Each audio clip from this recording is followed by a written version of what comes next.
So check this one, oh. Paano mag-pruning ng ganito. Sira na yan, oh, dahil walang pruning. Pruningan natin, guys. So paano po mag-pruning? Paano mag-pruning ganito? Ito, tanggalin lang natin to. Yung mga pababa ng sanga, yun ang unahin natin. Ayan. Ito mga maliliit. Yun ang inuuna. Ito, tinatanggal na to. Ito rin, oh. Ayan. Mga ganyan. Ito, oh. Ayan, oh. Grabe, oh. Sira, oh. Grabe sira, guys, ha. So kung wala kang pruning sa isang taon, no, kailangan mo na i-rehab ang kakao mo.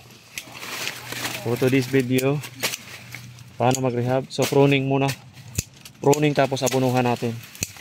Grabe bunga, oh. Ayan, oh. Ang daming bunga, oh. Pero padrat siya, padrat, padborer, lahat na. Meron na to lahat. Kaya ayusin natin, pruning.